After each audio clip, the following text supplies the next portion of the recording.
Sometimes you have to jump in order to be able to swim. There are many times that you probably enter a profession which does not align with your academia. Again, it is also important to not leave everything to fate. This episode, I really want to focus on asset liability modeling. The only way that you can maximize your matching adjustment is that if you invest in assets which are a good match to your liabilities. I've been running for like almost 20 years now. Being nice to people is the only currency that you can have. It has really helped me to be the person that I am today. There are no supervillains. Let's put that on a t-shirt. Hello everyone, welcome to a brand new episode of my podcast. Today we have a very special guest joining us, Jyotsna Kaushik. Jyotsna, thank you for making the time to join us. Jyotsna is a senior quant engineer at Phoenix Group. She has 18 years of experience in various actuarial fields like life insurance, pensions, ALM modeling, to name a few. Jyotsna has worked with various companies like Pwc, JLT, Phoenix, to name a few. Jyotsna was the founding member and ex-president of the Indian Actuarial Network in the UK. And there are various other strides that we will uncover through the podcast. So Jyotsna, thank you so much for making time for this. I'm sure there are so many people who are going to take inspiration from you. So thanks for being here today. I think first thing that I want to say that the pleasure is all mine. So thank you for inviting me, and I look forward to having a good time. Yes, same here. So we'll make this a very free-flowing conversation. So don't worry about anything. We're just going to ask you questions about you because I feel like we listen to actuaries talking about their work life and what all they do at work, but we never really get to know. Once you get to work and you open your laptop, what do you really do when you get to work, right? It's all really complicated words that's hard to understand, especially if you're an aspiring actuary who has not really entered the business. It can be really intimidating. So I think this podcast is an attempt to solve a bit of that, to just draw that line between what really it is like working in the real world and what it sounds like. So that's what we're going to do. But do you want to shed a little bit of light on your journey on how you had different fields, and from moving from life to pensions to ALM, how did you start that journey, and how did you get here? So actually, the first time I heard about actuaries and actuarial sciences was when I was doing my post-graduation in maths. And the first person that I heard it from is my husband. So you can say that my destiny was already working in that direction. And my husband is also an actuary. Wow. So that was the first time that I heard. And I already was obviously, I had a graduation and post-graduation in maths. I was very, very comfortable working with numbers. And I thought that this is one field that I could go in and probably, make a utilization of what I have studied. Because there are many times that you probably enter a profession which does not align with your academia, but I thought this would align well. And then I looked it up a bit more, and I thought that okay, this actually sounds like a nice profession. It involves numbers, it involves analysis, all things which will probably come very, very naturally to me. But then I think I read about exams, but I think I did not imagine how daunting it could be to give actual exams. I want to stress that, like almost every actuary, I haven't got the exam in first go, but I think it is a journey, and that is something that I take a lot of pride in, because I think it has really helped me to be the person that I am today. Even that journey gives you a lot of resilience. Absolutely. And it makes you stronger. So that is when I heard about it, and then I started giving exams, passed a few, and then I was in Delhi at that point. That is where I was born. And then I moved to Mumbai. So my first job was in a DB buyout specialist, and it was there was a company in UK, and then they had a sister arm in Mumbai. So that is, I joined in the pricing. So my first job was pricing of DB buyout. Sorry, for the listeners, what is a DB buyout? So DB buyout is it stands for defined benefit buyout. So it involves de-risking of the pension schemes, which the defined benefit pension schemes, which a lot of companies, they used to provide for their employees. But in the long run, they are obviously much more expensive to run. So companies want to offload it, and then there are insurance companies that want to take it over. So I worked on the pricing of those annuities. And I was in that role for close to 5 years. And then I moved to JLT as part of the transaction of some of the business, and then which was pretty much the same role. But then around the same time I got married, I moved to the UK, and then and at that point I was very very clear that I wanted to move away from a pricing role, because I thought that I have probably done everything that I Right. can on the pricing side, so probably I should move away from it. So I was very very keen to move into a different role, and then I tried to move into modeling, and then the company that I joined and the team that I joined, I used to work in the modeling of pensions and Interesting. modeling of annuities, and also then modeling of the DB buyout. Mhm. And I think it was fate also, because when I joined that team, it was modeling of annuities. But Interesting. then very soon, that company actually went into DB buyout as well. So I worked on the modeling of DB buyout, which was very, very similar. In some ways, it was very similar to the role that I had previously. But it was a very, very specific, it was liability modeling role. When I was in that team, within the same team was also a part that worked on assets modeling. Right. So that's how you got introduction to It that. has been very, very organic. Right. So It's not like you decided that no, this it is what was I want to no, do. exactly. So I think if you would have asked me 18 years ago that I would do like this is the field that I would end up working in, I would have said no. Really? That was not the path that I decided at the start. I think over the time I have made decisions consciously or unconsciously in order to be where I am today. But at the start, no.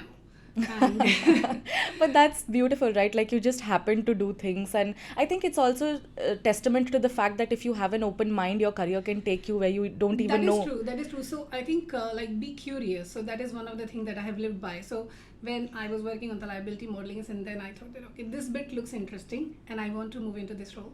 And then so I spoke to my senior manager, the head of the team, and actually he made a deal with me.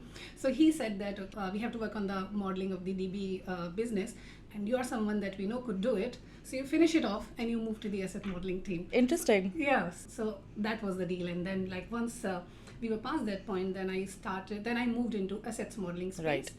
So which was also very interesting, because in terms of timing, it was very very nicely placed. It was the time when the Solvency II regulations were coming up. Matching 2016. adjustment, 2016, 15, yeah, 14, 15. And like matching adjustment was obviously becoming this one big thing, the next more like complex actuarial concept.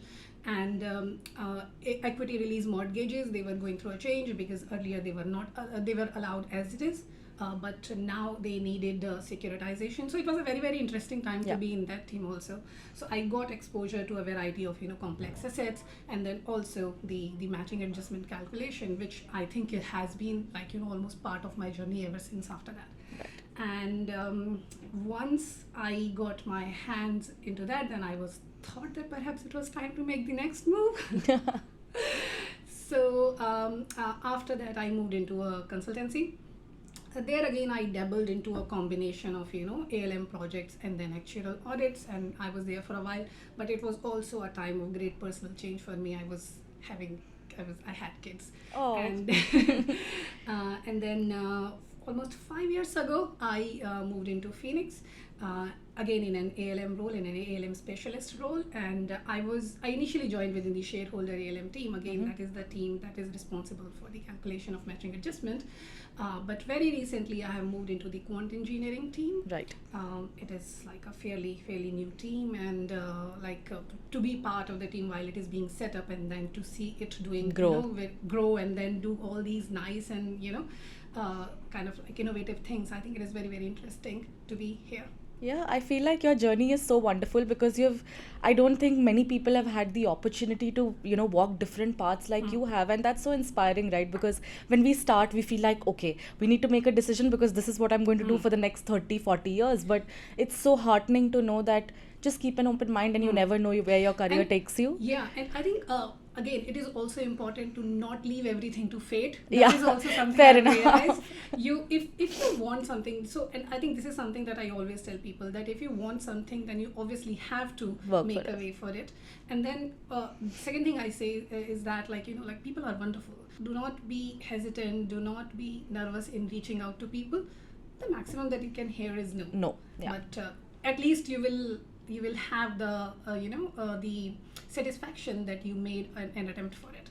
And you never know. I mean, like people are like extremely generous. I mean, it has worked for me. So yeah, I mean, I think it can work for everyone. Yeah, I think that's great advice as well, especially for not just for someone starting out, actually throughout your career. So that's wonderful advice.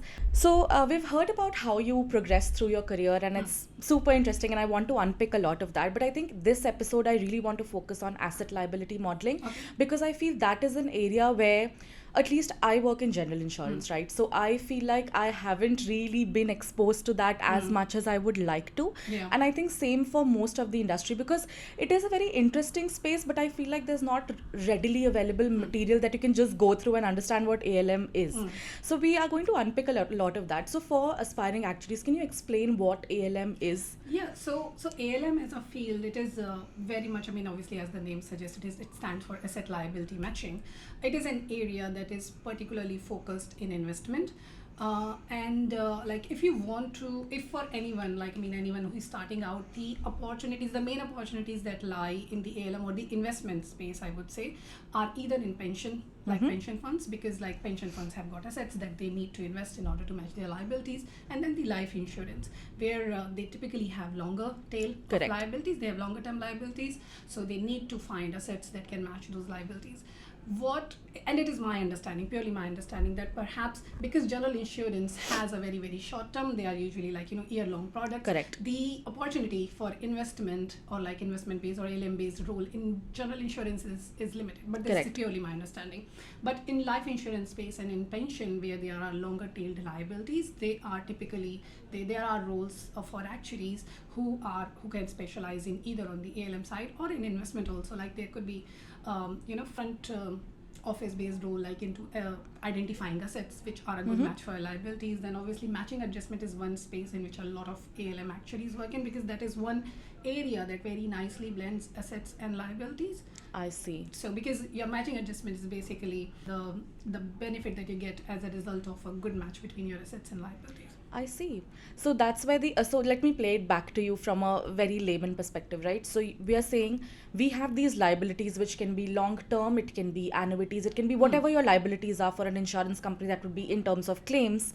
So whatever your liabilities are, you're investing in assets such that either the yield or the return matches with the time that you need to pay your claim. Basically at the timing. So the timing is obviously, the yield is that like when you're doing it, when you're into an asset investment role, obviously the objective is that you get the maximum yield. Right. So you get you are able to identify the assets which are a good match to your liability in terms of timing and also in terms of quantum, the amount of cash flows, but at the same time maximizing the yield. So that is what an investment team would aspire for, right? I mean, maximizing the yields, because that is something that will be used for a payout to your shareholders, but then at the same time you are investing into assets which are a good match to your liabilities. And then I think of late there is another factor that is emerging, which is basically the social and the economic and the climate related aspect of the ESG. There has been an incentive and there has been a push to invest into assets which are more they are ESG compliant and they are basically good for the environment. And then I mean there is also, so that is kind of like that is a social factor, I see, which is also blending into the company's investment objectives. I see. That's quite interesting. So if I had to unpick it's so interesting to hear from you, because you've done it, so you're explaining it in such simple language, so thanks for that. So let's say I have a liability of, this is just a crude example, but £100 over the next 3 years, right? Now I have invested in assets that will provide me £100 over 3 years. But that £100 amount, which is the liability, even that is uncertain because you never know claims. So in your role in ALM, do you look at liability estimation as well, or that is part of another team? No, it's both of them. So it is basically looking at how your liability is going to look like, what your projected liability looks like, and that will allow for all the decrements, so things like mortality and things like whatever persistency, all those risk factors, they are allowed in liability cash flows that we are looking at, because that is not certain, it is an expected value. Correct. So that is your best estimate value that you place on the liability. It is, I mean, in technical terms it is called BEL, best estimate liability. And then you find assets which are going to provide those cash flows. Right. But again, I mean, even though the assets pay out, it is like there is no decrement, like there is no decrement like mortality or longevity or those risk persistency factors working don't on apply. it. They don't apply on assets. But then having assets introduces you to other risk like default. So you know that there is a risk that you are holding. or if you have assets that are linked to, for example, inflation, then there is a risk that inflation may go up and down. So then you also invest into hedging instruments, so things like swaps. So whenever you invest in assets, it's not just the assets, you also look at the risks that it brings, and then you try to invest into all those instruments which hedge the other risks that are brought about by your investment. Interesting. I have like 2 follow-up questions. So from an ALM perspective, what I hear from you is it feels like there's an overlap between 2 things, actually 3 things. One is the liability part seems like what a reserving team would do. The counterparty default risk and those factors that you mentioned feels like a lot of things overlap with the capital modeling stuff.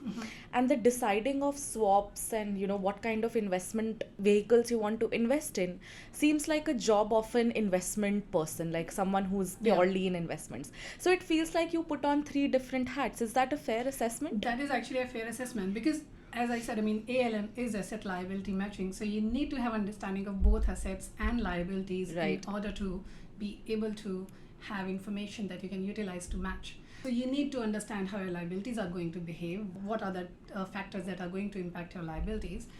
You need to understand how your assets are going to behave, and then also obviously there is a Solvency II element. Correct. So there is obviously there are a lot of these things like the shareholder assets, they operate under the regulatory framework, so you have to adhere to that also, like whatever it is, like whether it is the capital that you need to keep aside, or like the balance sheet impact of it. So that is also obviously there are specialist role within each, but you need to have an understanding of what those risk factors are that impact your matching, and then you need to obviously invest basically satisfying all those parameters. I see your point. So within an insurance company, do you liaise with reserving actuaries and capital actuaries, or is that a completely different team and you come up with your own estimates? No. So it is basically on a regular basis. Again, it depends upon like how the company and how big it is and how specialist the roles are. But there is definitely a regular interaction with the finance actuaries, with the pricing actuaries also, because some of Why pricing? Why pricing is because the things like MA spread, they do have an impact. They could have an impact on your pricing also. So that could be a feeder into how you price the instruments. Feeding it back into pricing on.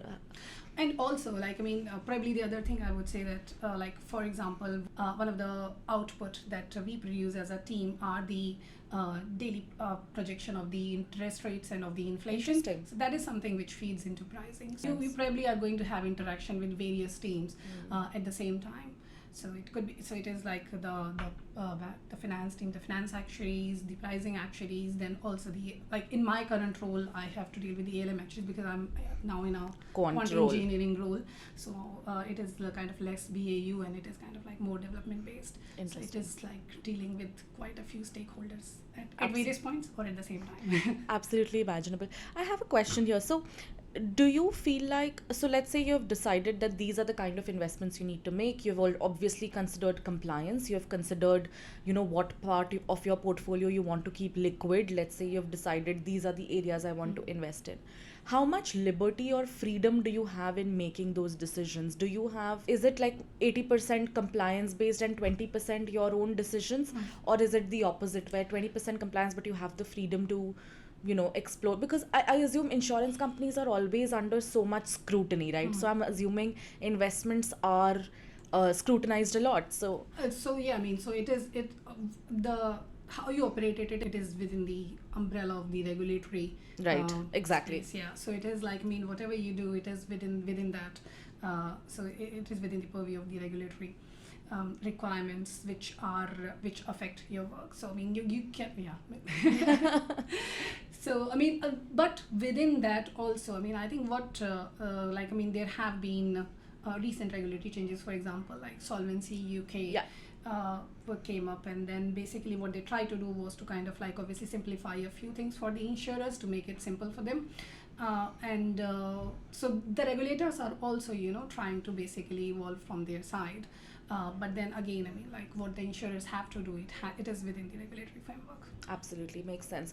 And I also want to understand what the matching adjustment is, because you've mentioned that a few times, but there are people who might not know how capital models work. So I want you to just in layman terms what a matching adjustment is and what your role is within that? So the matching adjustment is basically, I mean, in very, very simple terms, it is the benefit that a life insurance company can receive on its investment by the virtue of matching its liability best with the asset. So basically, if you have a well-matched portfolio, an assets portfolio with your liabilities, then what you do is that you get this matching adjustment spread. So which is I think what I'm trying to get at is, if my matching adjustment is high, which part of the balance sheet does it go in? On the liability side. So if my matching adjustment is high, I'm saying my liabilities are higher, Going to you're be lower. reducing your profits.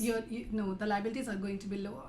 So matching adjustment is a spread that you receive on the top of your risk-free rate, which is basically the return that you receive on risk-free investment. For example, a treasury, a gilt, the UK government bonds. And the matching adjustment is the spread that you receive on top of it. Okay. Basically, the spread that you earn on top of it, not you get.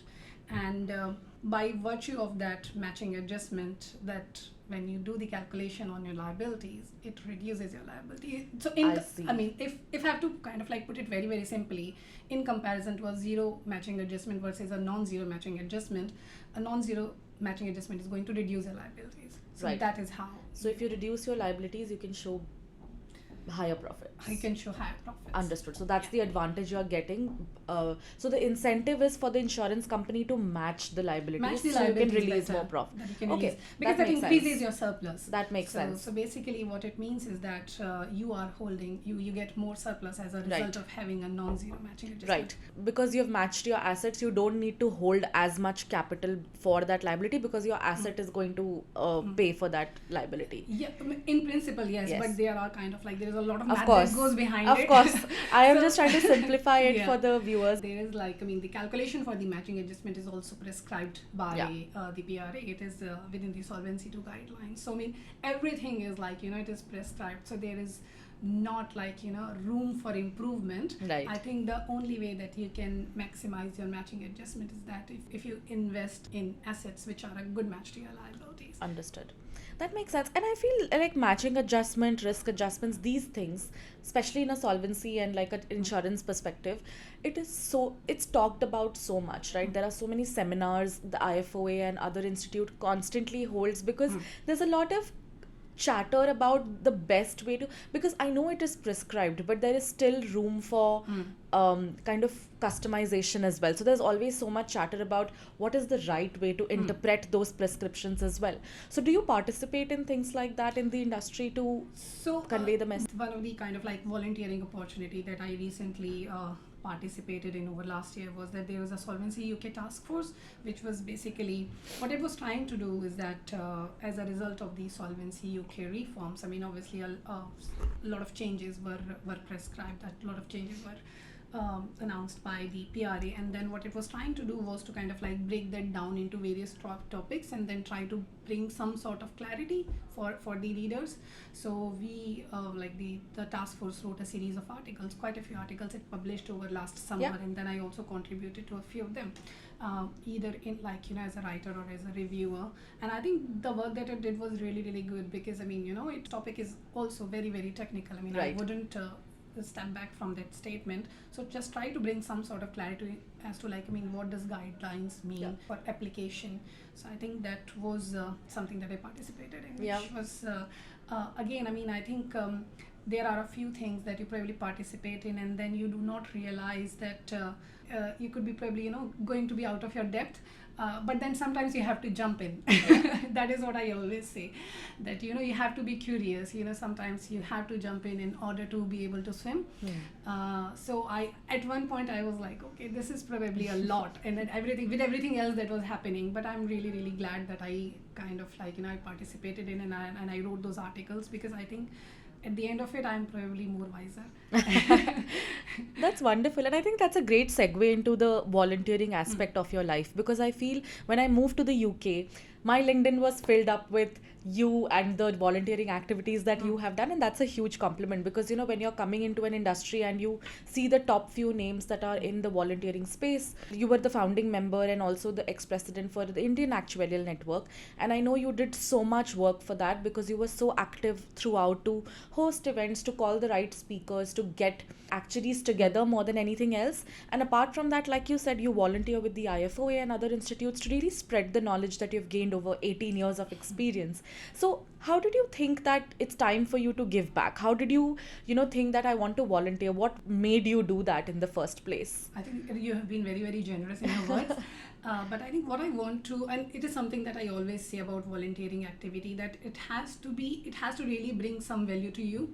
I see. You must be satisfied at some level. I mean, Right. because otherwise you would not be able to continue. Because in a lot of ways, it is a thankless work in the sense I that see.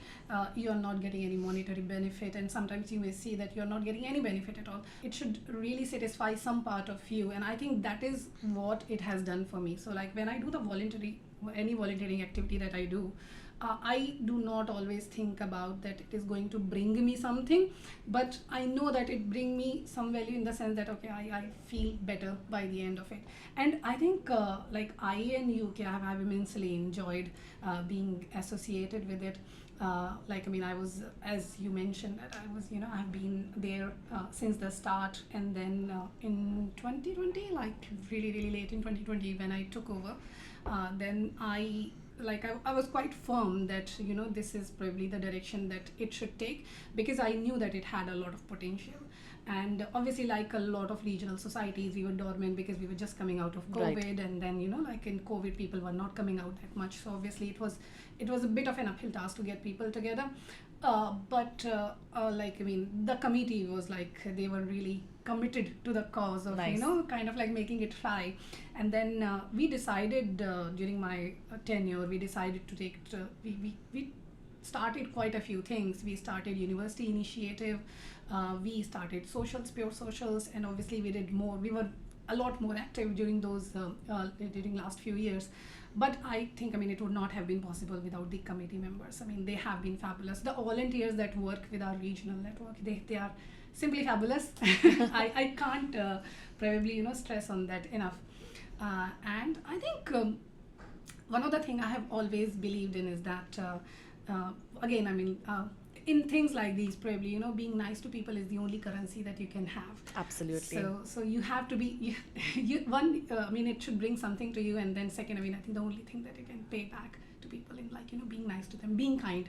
So and I think I have been just very, very lucky that I was surrounded by people who were also invested in the same cause, and they obviously had energies to spend into it, and that really helped us. Absolutely. It's a thriving community right now, and then now that we have a new president, I'm sure that it will go to further heights. Absolutely, and I feel it's a large community. Like, I think when I came to the UK 2.5 years ago, the first thing people told me, there's an Indian Actuarial Network, and I feel as an Indian moving, as an expat, you feel out of place sometimes because you're constantly Exactly. surrounded by people who don't speak your language, let's say. So having that community just helps you feel like, hey, we are here and you can ask us questions. And Yeah. I know the Indian Actuarial Network also has forums where you can reach out to members directly. You can ask Exactly. them questions, because I know the experience ranges from like 1 year to like 30 years, and that's amazing to Yeah. have that network that you can access. So kudos to you and the team for building that. Yeah. And in fact, just to add to that point, so when I moved here, I was lucky in the sense that I moved here during the time of Solvency II Right. wave. So which means that there were also a cohort of people who were moving here at the same time for almost the same sort of work. And my personal network at that time was basically made up of people who I already knew I from see. the people whom I have worked with in India, or my husband had worked with in India. So I had that personal network, but not everyone has Absolutely. the advantage of that. So I think and the people who have recently moved from India, I think this network could be a very, very positive. It can bring very, very positive benefit to them. There is an existing network, and then they can attend the events and they can meet all these actuaries, and I think around 400 members now, Wow. close to 400 members, and we always get very, very good attendance. And then people are, and I think one of the things that has probably happened over time is that I keep on saying that now we have patrons, so like there are people who attend each of our Yeah. event, and I think creating that bond between people and network, I think it has been wonderful. I can imagine, and it must be very rewarding as well as an experience when you do something. It feels like, and I feel like that as well. But if you have an idea, small or large, doesn't matter. If you have an idea and you get it to life, you almost feel like, oh, I was just thinking about this podcast, for example. It feels like, oh, I was just thinking about it one day, and now people like you are attending and spreading your knowledge. So it's so rewarding. Like you said, the benefit is that your idea, when you see it to life, it just gives you That is a true. level of That is true. satisfaction. I mean, Yeah. so and again, something that I mentioned to people was that when I started, I knew that I was going to give it my best. Yeah, And then of I was course. not going to worry about the rest. And I think last year when we were going through the transition, I kept on saying this to people when I told them that okay, I know that I'm going to transition from this role. I was like, I think I'm going to go with a lot of satisfaction, because when I started, I knew that I was trying to give it my best. And I know that I did that. And we can obviously see the effect of that. We can see the results, and I think I will go away with the sense of satisfaction that Absolutely. I give it my best, and then it has reaped benefit. That is a plus. Absolutely. But just to have the contentment that I wanted to give my time and my energies, and it does not come easy. I mean, a lot of the time that I have spent for the network, it has obviously come out of my personal time. Absolutely. So time that I would have otherwise probably spent with my kids. But having said that, I think the value that it has brought to me is also immense. I think I have learnt a lot being a part of the network and being in this role. So I feel that I've only benefited. Absolutely, and we've seen that, so kudos to you for doing that. I think I also want to we've covered a lot of different things, but I also want to cover the aspect of your life which I see a lot that you've started posting about, which is your fitness journey into running and other fitness activities as well, which is, I don't know how you find the time to do everything, because I just feel like doing a job, doing so many volunteering activities, and still being part of those running clubs and everything is something I would completely struggle with. So how did you get into running? And I know you're very passionate about it as well. So what are the activities that you love? Actually, I've been running for like almost 20 years now. 20 years? Yeah. Wonderful. So, but I think it has been on and off. Like I have, like when I was giving actuarial exams, so whenever there was break between exams, I would pick up running, and then I would stop when the exams were closer. Wow. But on and off, I've been into running. I actually did my first marathon when I was in Mumbai in 35 or 37 degrees. It was so hot. And then I think at some point, after my kids, then I again picked it up again. But then I think over last few years, I've been very, very regular at it. And last year, off late, a lot of my longer runs have been for the purpose of raising money. So the last half marathon I did, it was for the IFoA Foundation to raise money for the South Asia Fund. So again, if you try to combine your passions with something that brings value, that is very, very satisfying.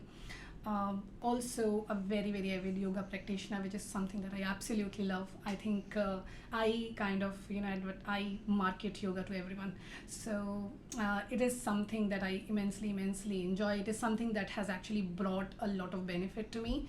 I feel that the balance and the flexibility, and then obviously the mental peace that it brings to you, it is immeasurable. It's really, really amazing. Yeah. It sounds wonderful. I have a question here, and this is a very practical question, right? Like we hear about people like you're running, you're practicing yoga, you're doing all these great things. But on a day, I feel like I'm someone who enjoys doing different things as well. And this is, I don't know if it benefits the viewers, but this is advice I'm asking for myself. But this is something I struggle with, which is I wake up early, I do my job that I have to. Of course, the job is also very mentally draining, right? Because it's intellectually stimulating. You have to give your best, etc., etc. In the evenings, everyone has 24 hours, right? In the evenings, sometimes I go for dancing, sometimes I go for, I meet my friends, for example. But I feel like when it comes to taking a resolution that, okay, I have to go to the gym every day, I have to run every day, or I have to practice yoga, it requires a certain degree of resilience and perseverance as well. And when you have to take that decision at 6 p.m. 7 p.m., do I need to do yoga or can I just sleep? It's always that it's not easy to do that. So how do you find the resilience to do that on a very daily practical basis? I think now it is like really ingrained. So I see. in the sense that because I've been practicing very, very regularly, so sometimes when you have been doing any sort of exercise, sometimes you reach a stage when you don't do it, then you feel very restless. I see. So and I think the other point that I want to make is that when on a day-to-day basis also you have to decide your priorities. So I mean you cannot think that okay, today I'm going to run, and if I don't run then I'm going to feel bad about it. There are some days when your kids are going to be priority, there are some days when work is going to be priority, and there are some days when you want to exercise. So I think the decision about priorities, I mean, especially when you're a working mom, it is almost on a day-to-day basis.